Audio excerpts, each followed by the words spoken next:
നമസ്കാരം, ഞാൻ Kirana. Chemmanur international jewellers Kaumudi ഹെഡ്ലൈൻസിലേക്ക് സ്വാഗതം. Presented by NCDC. തമ്മിലടിയിൽ അതൃപ്തി.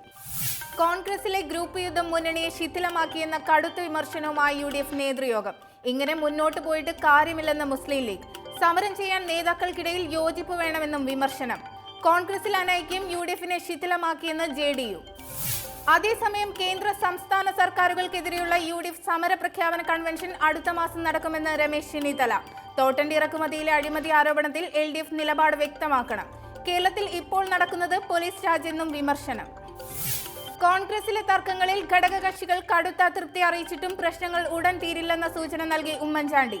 ഈ മാസം 14-ന് ചേരുന്ന രാഷ്ട്രീയകാര്യ സമിതിയിൽ നിന്ന് വിട്ടുനിൽക്കാൻ തീരുമാനം. ഗ്രൂപ്പ് പോര് മുന്നണിയിലും ചർച്ചാ വിഷയമായതോടെ ഉമ്മൻചാണ്ടിയെ തണുപ്പിക്കാൻ തിരക്കിട്ട നീക്കങ്ങളുമായി നേതാക്കൾ. തത്ത കൂട്ടിലെന്ന് കോടതി. വിജിലൻസ് അന്വേഷണത്തിലെ ഇരട്ടത്താപ്പിൽ ജേക്കബ് തോമസിനെ കുടഞ്ഞ കോടതി. ജെ മേഴ്സിക്കുട്ടിയമ്മയ്ക്കെതിരായ അന്വേഷണം എന്തുകൊണ്ട് വൈകിപ്പിച്ചു?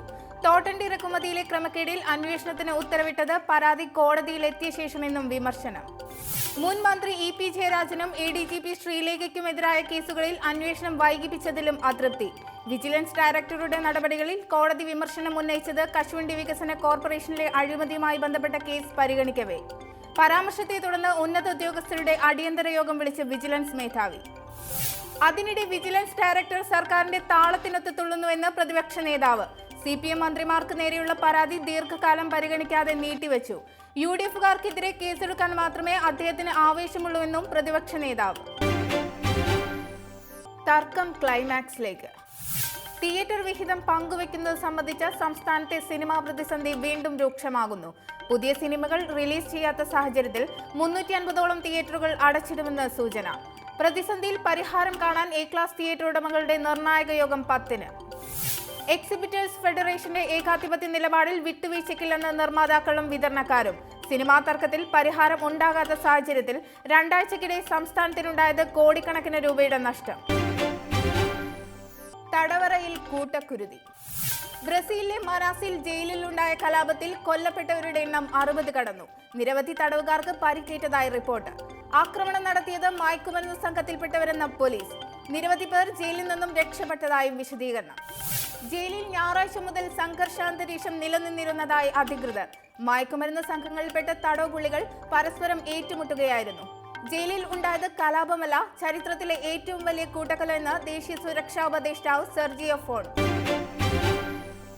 ഇനി ഇന്നത്തെ സ്വർണം വെള്ളി നിരക്കുകൾ.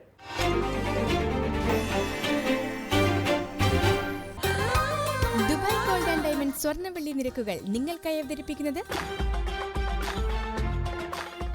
Dubai gold and diamonds, India, UAE, Oman, Bahrain. സ്വർണം ഗ്രാമിന് 2645 രൂപ, പവൻ 21,160 രൂപ, വെള്ളി ഗ്രാമിന് 44 രൂപ. ദുബായ് ഗോൾഡ് ആൻഡ് ഡയമണ്ട് സ്വർണ്ണ വെള്ളി നിരക്കുകൾ നിങ്ങൾക്കായി അവതരിപ്പിച്ചത് Dubai gold and diamonds, India, UAE, Oman, Bahrain. Chemmanur international jewellers Kaumudi headlines presented by NCDC സമാപിക്കുന്നു. പുതിയ വാർത്തകൾ ഇനി വൈകുന്നേരം 5:30. നമസ്കാരം.